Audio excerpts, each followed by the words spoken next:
Happy Thursday and welcome again to another edition of Husker Online Headlines. Sean Callahan, Steve Sipple with you here every week as we dissect through the biggest headlines around Husker Nation. Now, Steve Sipple didn't wear the bowling shirt today. How about? You thought about busting out the orange. I did. That'll be next week. Save it for the trip to Tennessee. No, it'll be next week. You're going to wear the orange shirt next week. All right. I'm excited. Tuesday. Super Saver bought as well, right? I didn't buy it. A friend bought them. But I noticed when I was in Super Saver one day, I was like, oh, that's where he got them. There was just a bin, like it looked like something you'd put extra Oreo cookies in. And I saw it. I noticed the shirt. I noticed the shirts were, and I was like, oh, that's where he got them. They're cheap, like that's $5. Us talking about it too. I had a lot of people ask me about that shirt. So it's a good looking shirt. It's got some street credit already. Yeah, they're actually not bad. I mean, like I said, I dry cleaned them. There's one that's maroon. It's maroon with a yellow stripe, and that's cool. I mean, it's hard to wear. I mean, I've known you a long time. I've never known you to go to the dry cleaner. I do more than you think.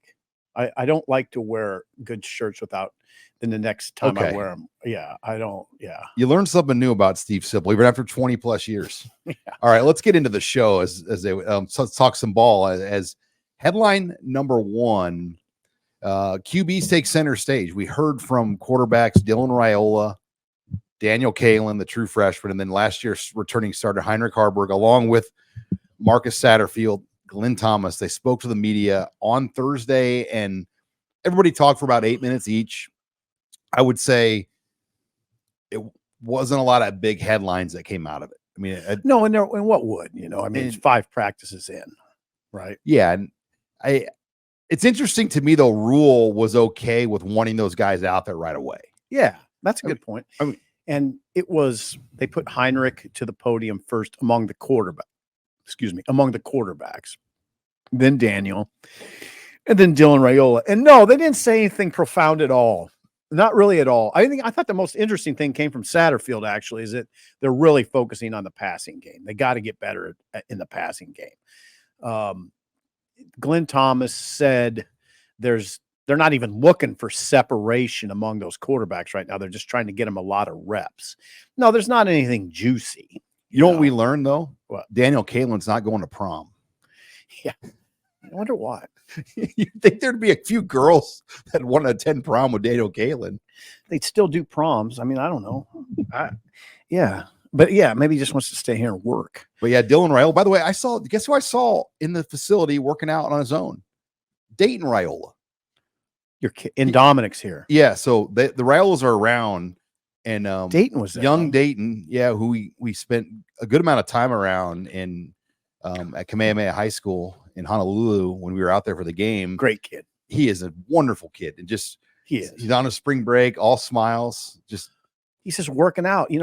Like what Dominic says is that this is like a resort. Not the post office we're in. The football facility at Nebraska, all of it, the Hawks Center, the stadium, the new training facility. He says it's like a resort, and that Dylan regards it that way. I got this football resort, and I'm going to make the most of it. Your new shirt, you kind of dress like you're at a resort when you're over there. Yeah. I'm going to get a few more of those shirts. You're at a resort, the Husker football resort with your new shirts. I'm going to work this. I'm going to get you a sponsorship on some shirts. That'd be great.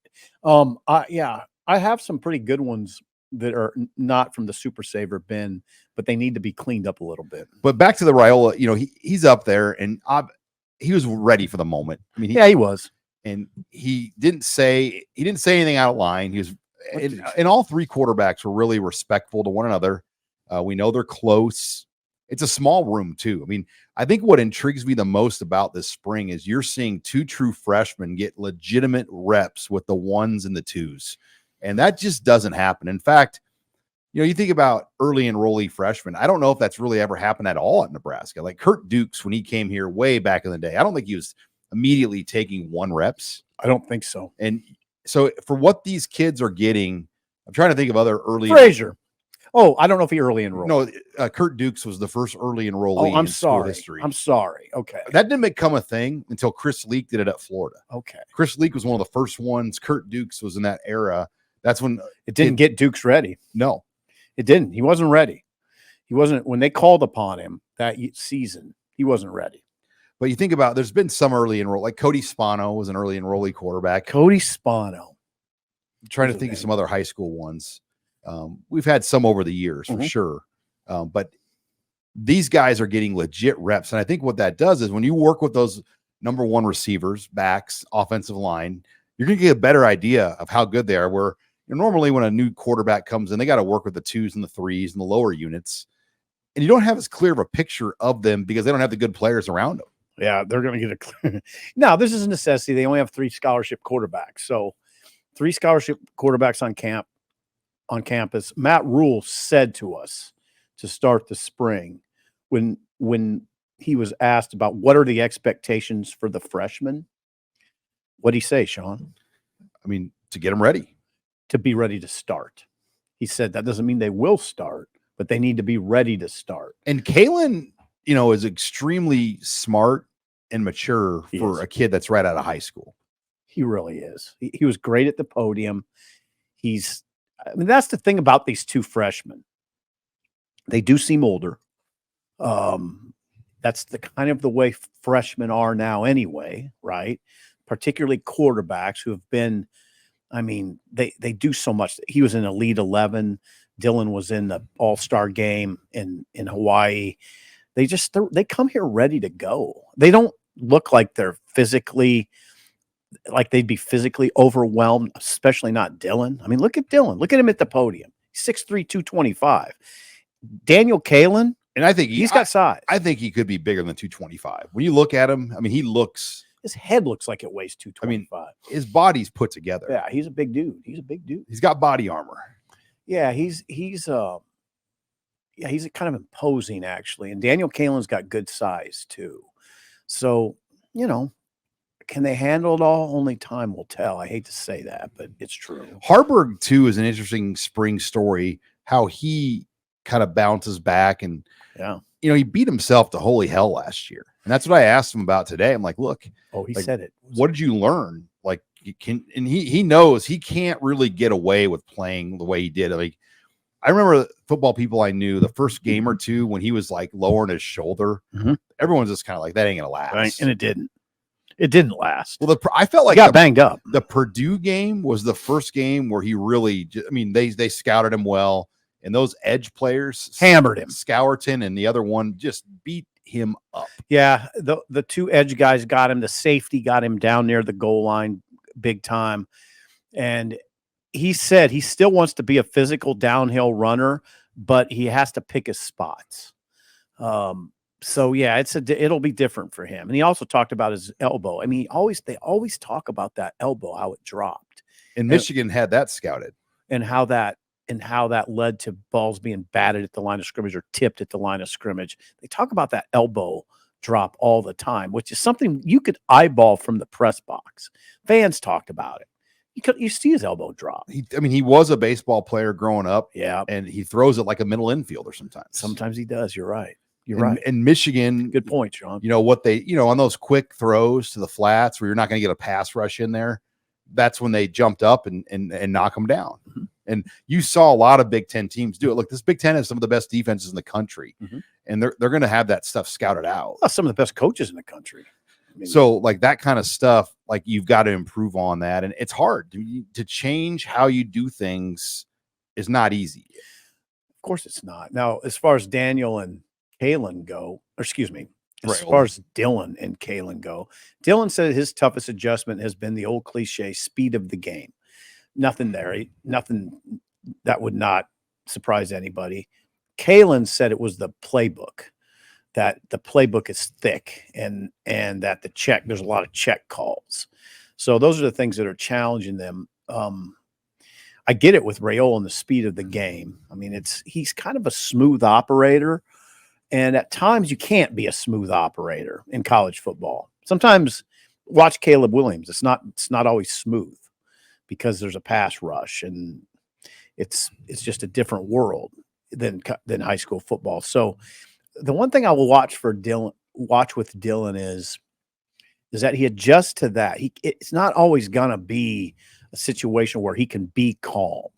It's got to speed up for him. Yeah, that is one. I mean, a great point too. Like, we've never really seen a high stressed version of Dylan Raiola. Thank you. That's a great way to put it. It's hard to. And can Matt Rule create that in practice? You bet he can. He will.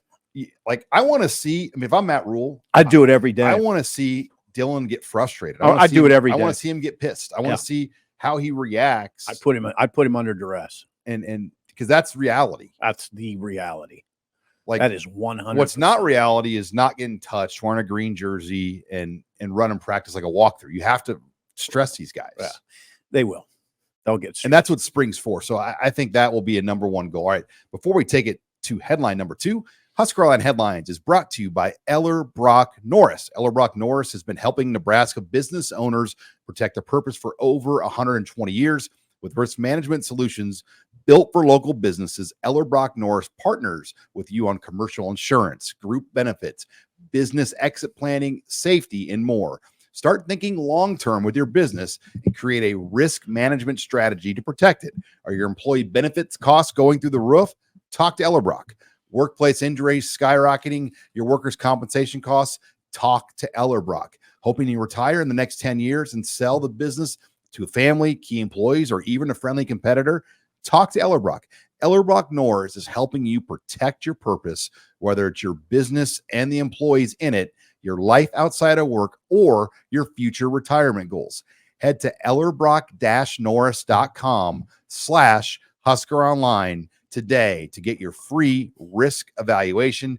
Thank you again to Ellerbrock-Norris for sponsoring us here on the Husker Online Show.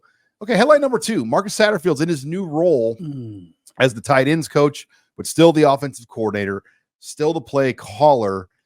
And you get the sense this feels a little bit more what Matt Rule wanted it to be. And, last year they had to bring in Bob Wager. I don't think Bob Wager necessarily was a part of the original plans, as we know. And then Bob Wager quickly had his incident happen where he was out of the picture. They had to kind of reshuffle things and whatnot. And, the tight end room didn't have, they lost their coach like the week of fall camp starting, and Satterfield had to manage all that and manage the offense. Now he's got Glenn Thomas, and now he's running that tight ends room as well. And you get the sense he's really comfortable in this role. Oh my God, you really do. He said he loves it. He did say the word, I love this role. Now he gets to balance coaching tight ends who are heavily involved with running an entire offense. He did say they are focusing on the passing game. So here's the thing. He's still working with quarterbacks. We know who's in charge of them. It's not him. It's Glenn Thomas. But he still gets to work with them. So yeah, he's got a good deal. Plus he's got a good tight end room. He talked about a lot of stuff today. He was good. Of the 5 people who appeared on the podium today at the Hawks Championship Center, Satterfield was easily the most revealing. He talked about the running back room and said, he did say Dante Dowdell looks good. He says he's very, very, very physical runner. We'll see on all that. I'm not jumping forward on Dante Dowdell. I'm not. Yeah, I'm not. I've been doing this. Yeah, I say I've been doing this long enough to know that usually every player gets a positive praise this time of year, but we've heard some negative ones already. Yeah, Emmett Johnson. He said Ramir Johnson's practicing evidently, and Gabe Irvin Jr. out. Right, but he's been playing a lot of football here. I wrote today, I think we'll see a bounce back season from Gabe Irvin Jr. Okay, I like that. And I got challenged. Of course, people on the board challenged my prediction there, but I think when healthy. And that's the key. Can he stay healthy? Yeah. He's very effective. Oh, I go back to Colorado. Game. Nebraska was starting to heat up because he heated up. And I thought when they got him heated up, remember, I think it was the second quarter, we were saying, okay, I think they're going to be okay here. And then it went south because the quarterback went south for Nebraska. What I like is the schedule. He went south for good, by the way. He's back down. I think for him, there's a schedule to develop him better now. Yeah. Instead of having, his whole career, he's opened on the road against Power 5 to start the year. If he can just develop some confidence early, I think he could take off. I really do. All right, Sean. I Hold me don't to mind that. Yeah, I will hold you to it. Don't forget about Ramir Johnson either. And don't forget about Demetrius Bell. He got mentioned at least twice today. Demetrius Bell. As a wide receiver. Yeah, number 11, 6 foot. He's a littler guy, 6 foot 175 from Nashville. But Satterfield mentioned him, and so did. All right, hold that though. I want to talk about some playmakers in the scrimmage to watch going forward. Dylan mentioned him too. Yeah, the Satterfield though, back to this role though. I'll also be curious when this coaching rule that we assume is going to pass to allow unlimited bodies.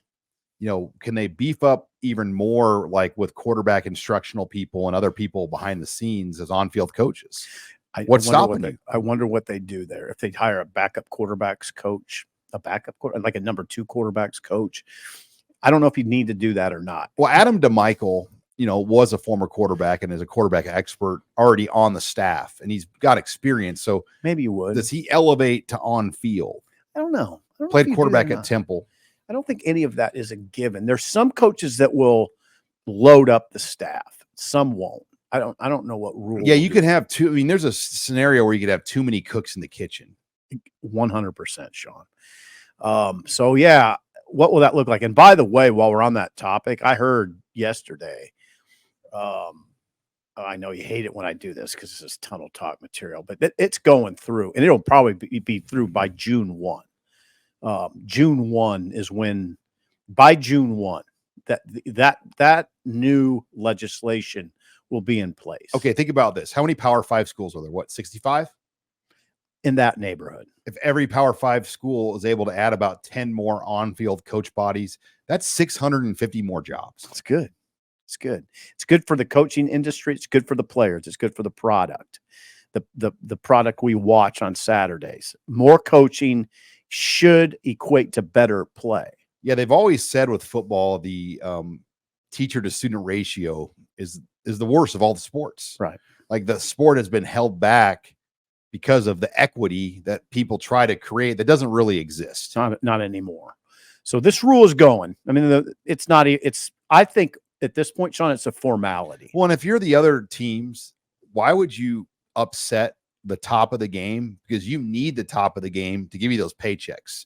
The lower part of college football exists because of the paychecks they get to play SEC and Big Ten teams. Yeah, that's part of it. And when those teams break off someday, which will probably happen eventually, that money's gone. Yeah. So those lower teams can't really continue to resist and try to act like they're equals. They're not. Ooh, that's such a hard conversation. It's real. It's reality. And they're still going to get a playoff spot. Don't yell at me. In the group of 5. Yeah. It sucks. It does. That's not the college football that I will. It's really too bad.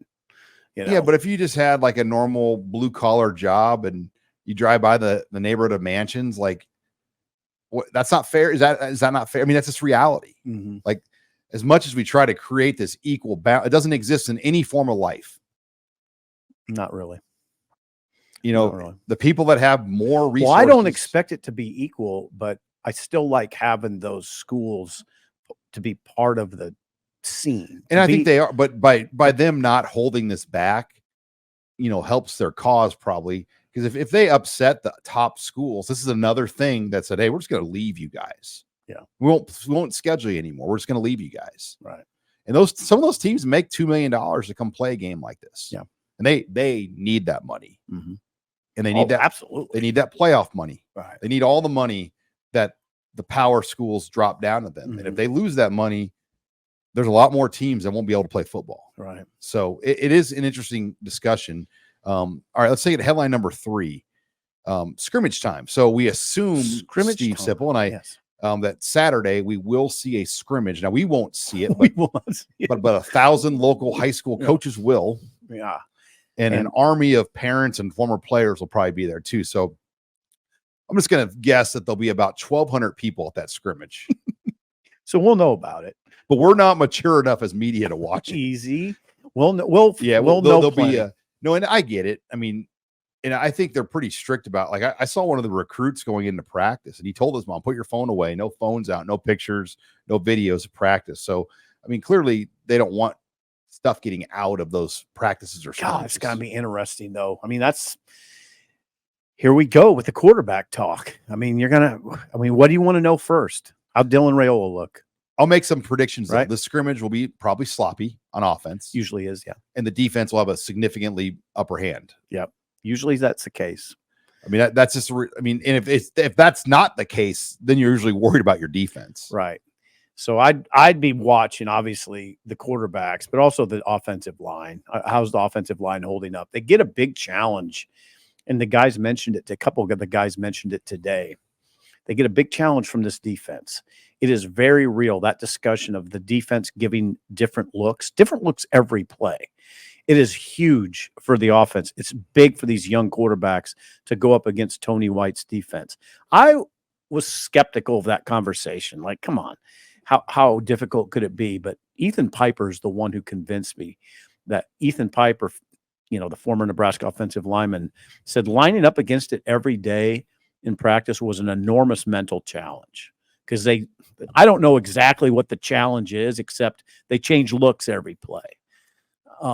Identifying that fourth rusher. Okay. So in a 3-3-5, you have to identify who's the fourth, who's coming, and maybe the fifth, or the sixth. But ideally, you have four people always rushing, and you don't know who the fourth is in the 3-3-5. Yeah, so it's real, and God, that's great news. It's great news because these young quarterbacks have to think. It's a mental challenge. Good, that's beautiful. That helps. Put him in some high stress. No, I asked. Put him in some high stress situations. I asked Dylan this about the green, and he didn't know. They are wearing green now, right?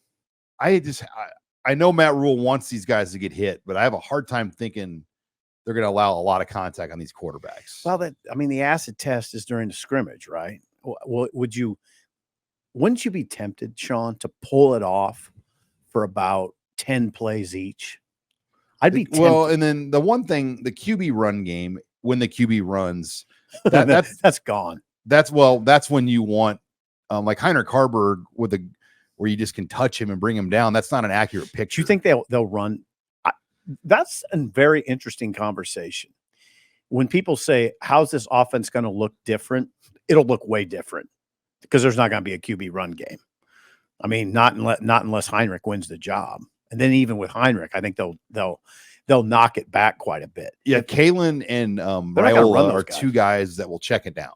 Yeah, they're not going to run those guys. That's something, honestly, Sip, if you look back at quarterbacks in recent history, Nebraska's quarterbacks have struggled a lot with checkdowns. They decide to run it instead. That's going to change. And, Adrian got better at it, but he wasn't a great check down thrower at times. No, he wasn't. Tommy was not. No. I mean, you go down and Taylor got better over his career, but like Sam Keller was the best. Sam Keller helped Marlon Lucky break the school record in receptions because of checkdowns. Yeah, Sam Keller was a check down master. He was. He might have been one of the best check down quarterbacks. I mean, that's all he did. I mean, he wasn't that bad. People made it out. He wasn't terrible. No, he wasn't terrible. But anyway, Joe Gans would have different. They're talking about like the quick passing game now. They didn't run much quick passing game last year. I think that's because they're not going to run the quarterback as much. Well, and also the size of the receivers last year. Right. I mean, if you're going to throw it out quick, you want guys like Jamal Banks or Naor. Yeah, or Naor. Or a mature version of Malachi Coleman with more seasoning. We're talking 6'3", 215. That can break a tackle. Yeah. And get you 6 yards. Yep. Absolutely. I mean, think about like some of the receivers, and like Nate Swift and Todd Peterson, like that 08 year, they weren't the fastest guys, but they knew how to get open, and they were very consistent to get like 6 yards on those quick throws. And sometimes those can turn into big plays. You heard Dylan say that today, that he feels good about the way they're producing big plays. And I asked him, so what are we talking about, the deep ball? And he said, no. He said it's a lot of times it's short passes that turn into big games. Because it tests those corners to tackle. Yeah. And they have to be consistent with that tackling. So scrimmage Saturday is the thought right now today. All right. Headline number 4.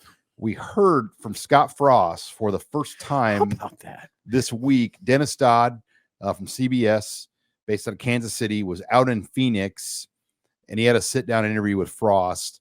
And, the story, I think that one of the parameters was he was not going to talk about Nebraska. Pretty clear. Which I think that's the smart move, because no matter what you say about Nebraska, if you're Scott Frost, it's not going to come off good. No, and some people would be critical of the writer for entering into a deal like that. But if you don't get the interview, and you don't get Scott Frost saying that he's dying. And I'm glad I'm glad Dennis put that in his tweet, that Scott is dying for a chance to coach again. I thought that was really, that was his first quote of the story. And that was the proper quote to lead with. It's interesting to hear 49-year-old Scott Frost, after being away 2 years, after watching 52 head coaching jobs open, 52 since he's been a head coach have opened. He didn't get them. He didn't get it. Not that he would have been interested in all 52, but now he wants to be a coach. That was the dying part was illuminating to me. And as was a little bit, he said, I'd be happy to be a coordinator. It's amazing what he wrote, though, about Frost winning. It was the Broyles Award, the National Coach of the Year at Central Florida. Assistant coach, but he did win. He won the National Coach of the Year award, yeah. Whatever that one's called. Yeah, and he can't get a sniff. Well, now hold on. I don't know that that's true. I think he's gotten some sniffs. I know he got one for sure. Well, I know he was at UAB. Right. He talked. That's a sniff. He went down there. That's a sniff. And I think Florida Atlantic was on his radar, but yeah, obviously he probably has his eyes set on something with, in the upper groups. I think so, but is that realistic? A head coaching job at a Power 5 school for Scott Frost, who is 16-31 in Nebraska?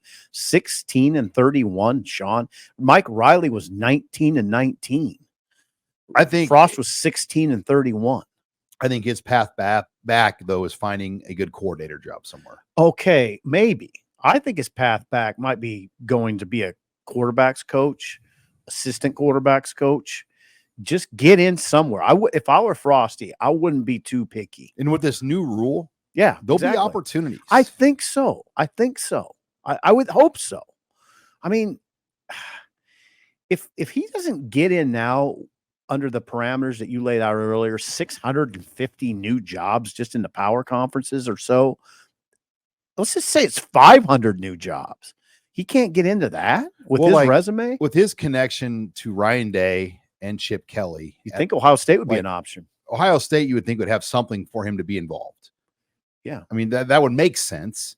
But again, you get the sense him and his family are not interested in to leave Phoenix. They love it there. So, well, you wonder if he'd be the type of coach that would just go work and his wife would stay. And that happens more than people know. Happens a lot. Oh, yeah. No, you're right. Because the shelf life of a coach now, if it's lucky to be 4 years. It's a wicked profession. It's a wicked profession. That's why the Bo Pelini staff, I mean, you had guys like John Papuchis here, 7 seasons? I mean, that's unheard of now. Yeah. You don't get. I don't know about unheard of, but it's more rare than it has been. It's really rare. Yeah. Yeah. So, I mean, the odds of the guy that recruited you being at the school that you're at, it's pretty tough. It's not as high anymore. No, you're right. So what will become of Scott? I don't know. I would think he can get back in, though, in some capacity. It'll be, and I think Nebraska fans are interested. I'm not suggesting all would cheer for him, but I think they'll always be interested in his whereabouts. Knowing him like we do, I bet he's just bored out of his mind right now. Well, he has an active mind. He's extremely intelligent. Now I say active mind. What the hell does that mean? He's always trying something, So yeah, I guarantee you, come on, he's 49 years old. He's been in football all his life. He said he's always had a next step. He was a player, then he was a grad assistant, then he was an assistant, and then he was a coordinator, then he was a head coach. It's always been next step, next step, next step. Steps ran out. Happens too. Peter Principal got him. I mean, Peter Principal got Bill Callahan. He was just probably moved one step too high. I think Frost, what I hope is what you kind of alluded to, is that he will become a coordinator. Now, I don't know if he'll start in or a QB's coach. Yeah, I don't know if he'll start back as a coordinator, but maybe the path would be just get on as a QB's coach or a receivers coach, and then work your way into a coordinator role. You still have time, although at 49 o'clock, the clock's ticking fast now. Yeah, I think it's clear, though, he's not interested to be like a head coach at UTEP. I don't think so. I don't think that's like what it's either be a coordinator at a quality Power 5 opportunity and then use that to kind of maybe move up back into the game. And he's got to be hungry because, this job, tarnished him as a coach. Tarnished his legacy, his coaching legacy. And he still has time to kind of spruce that up, to refurbish his legacy. Yeah, and he didn't talk anything about Nebraska, but it would have been interesting to hear his thoughts on the Trev Alberts time and some of the things that happened here in Lincoln, particularly because he was on the ground floor of a lot of these things. He was. He has no one to blame but himself. No, though. You're right. He was disappointing. I think at his core, he would admit that. He just had a very disappointing tenure here. How could you say it any other way? He was 16-31. You got to go back to Bill Jennings in the 50s and early 60s, Sean, to find a record that bad. And there were a group of hardcore people back in that 2022 season that really thought that we should have been writing he should be fired when they were 3-9. The 2022 season. Of the 21 season. Excuse me. Yeah, 2021 season. Yeah. And, all those games, they lost close games. And, they took Michigan down on the wire, who was in the college. Hey, listen, I wrote a column after the Purdue game when they lost at home that was pretty critical of Frost. And I got hammered by the other side that said, you're being too hard on Scott. Remember when they lost to Purdue? I hammered him pretty good in that column and got a lot of flack from people that said, you got to get off it. What's your deal? Get off Frost's back. So you hear it both sides, but you're right. And we thought, hey, it's going to play out in 2022, one way or the other. It played out quickly. And then it played out quickly. That's what I would say to people who try to push that narrative on you and I and others. 2021, if I would have called for Scott's head, there would have been a lot of people angry at me. There would have been a lot of people pissed in the Nebraska fans. I think everybody wanted, before they ended it and pulled the plug, they wanted to make sure. Exactly. And the way they played in 21, taking Ohio State deep in the fourth quarter. Late in the season. They were tied with Michigan in the last minute of the game. Right. Every game was close. So I think a lot of people are like, okay, they played the toughest. They played 8 teams that won 9 or 10 or more games. Right. I guarantee if you would have called for his head at the close to the tail end of that season, it would have caused a lot of problems for you. It would have. There would have been people that agreed, but there have been a lot of people that disagreed. I thought you let it play out, and like you said, it played out. It played out very quickly in 2022. And I don't think Trev in 21 was necessarily ready to go through that kind of I don't think he was. He was only a few months on the job. Right. And I think in 22, he had plenty of time. He had his ducks in a row. He had months to get Matt Rule lined up. Right. So the stat that you have to mention in this conversation is Scott was 4-21 in games decided by 7 or fewer points. That's the critical stat. 4-21 in games decided by 7 or fewer. He couldn't get it over the hump. I thought he didn't do a good job addressing special teams out of the gate. If you remember what a debacle it was at the kicker position. I thought one of the things that really hurt Scott out of the gate was now he would maybe hammer me for saying this, but I just thought he had a kind of a blasé attitude about special teams. He didn't even know who the kickers were. It did that.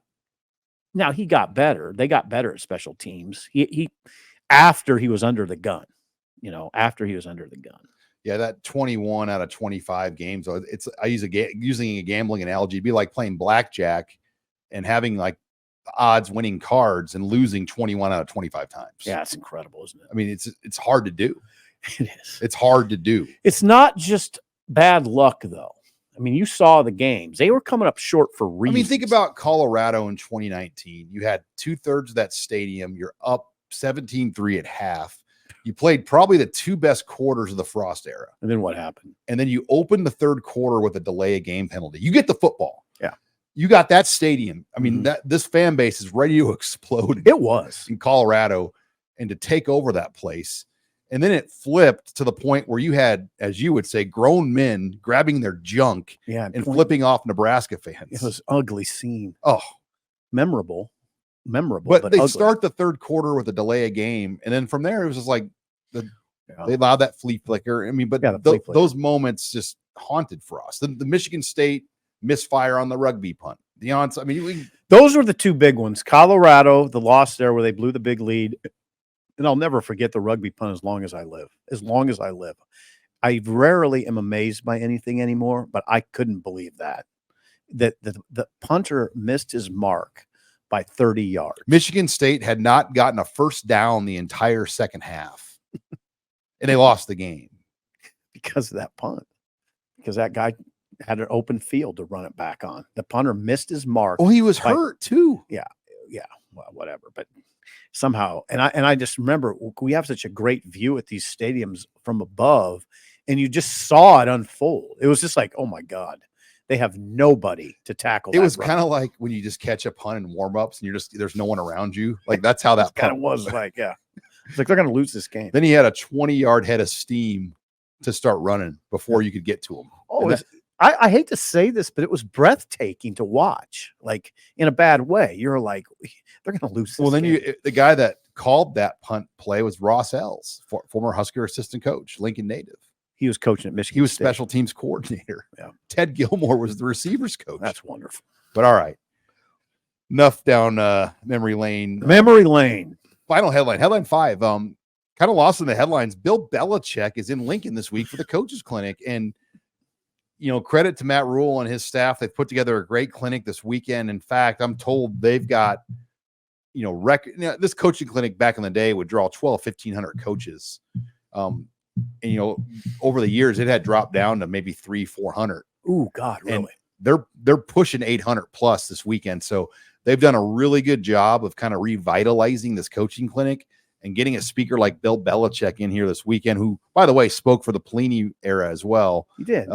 It's cool to see that. Yeah. So these coaches are high school coaches and small college coaches. Mostly high school. I've seen JUCOs. I've seen JUCOs. Yeah, but you don't get you get some, but those guys are usually in their own spring practices. Yeah. So it is a big thing. It's a big, you do give Matt credit for getting somebody like Belichick in here. That's special for these guys to be able to listen to his presentation. I believe it would be on Friday night, right? Yeah. And the coaching clinics they're as much as talking ball in the facility, the fellowship is important too. Oh yeah. I mean, for a lot of these guys, it's getting out of the house for the weekend with the other coaches, talking football, having a few beers. That's what the clinic's about for guys. Those coaches will tell you story after story where, there's these high school coaches have their own high school coaches that they admire, and they literally can sit down and go to the bar with them. Yeah. Eatery and just pluck their brain. And it's a beautiful thing. Bunch of guys talking ball. And you know what's going to happen too. Well, it happened last year. Rule shows up for these things, and he'll talk to those guys just in a very very casual setting. Very casual setting. And he makes himself very I was in Omaha when Rule first got hired at the Metro coaches meeting. I was invited to go listen to Rule and the staff, and Rule gets up and talks, and he announced his personal cell phone number out loud to like 300 coaches in the room, that if anyone ever needed a call, and this is my number. Wow. See, that's Rule. He's like that. Now he said it one time really quick, so you had to be quick on it. But I don't know I've never seen a head coach just do that. No, and he means it too, and he will be accessible. And I would say not every head coach is, or some are more accessible than others. And he's high end accessible. Yeah, the times that we've had to reach out to him on anything, his response time is as quick as anyone I've dealt with in any form of life. He's high end accessible. Like he responds if it's important, he responds. Like he's a very dialed in leader as far as running this program. He is the antithesis of me. I'm often on airplane mode. I've been noticing you do that lately. I do that a lot. You just shut down the world. You're like 1987 mode on. That's exactly right. That's 2024 mode. Yeah, I'd almost go. You can go back a little further, and I'd go about 1977 mode. Back when there were no cell phones, you went on vacation, you'd have to give somebody the hotel number. My in-laws have a friend of theirs who he might have a cell phone now, but literally like within the last year or two, he never had a cell phone. It was his way when he got out of the house. Like they couldn't track him down. I mean, I don't advocate that. Well, when you I'll never forget. Put it on airplane mode. You first got a cell phone in the early days of Cricket Wireless. I had a Cricket. Like if you crossed like county lines, you lost service. Yeah. You're out. Like it was beautiful. Like you'd go out of town to Texas and your phone was Yeah. It was beautiful. Well, then that's when you had to get people's room numbers and you call them in their hotel rooms. Yeah. Those are better days. Those are much better times, Sean. I remember like you could get a hold of people, like important people in their hotel rooms. When I was a producer for 1620 The Zone, back in my early days, like we get guests on and I knew where like Iowa State was staying in Boise after the NCAA tournament. I just called Larry Eustachy's hotel room. Larry Eustachy answered his phone, came on our show. Better times. Yeah, it was easy. I mean, I remember Gene Stevens, the Wichita State baseball coach.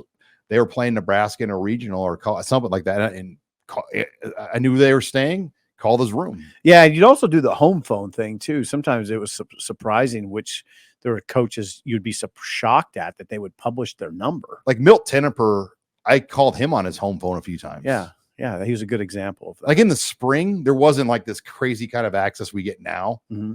And if you needed to talk to Milt, you just called him on his home line. Yeah. Yeah. It was in the phone book. The phone book. There used to be a phone book. They still bring one out. Good, do they? It's little. Really? I mean, I can't say I use it, but they bring one out. Yeah. I need to see one of those just to make me happy. We got to pay to go into it. So I don't think there's a lot of numbers in there anymore. Probably not.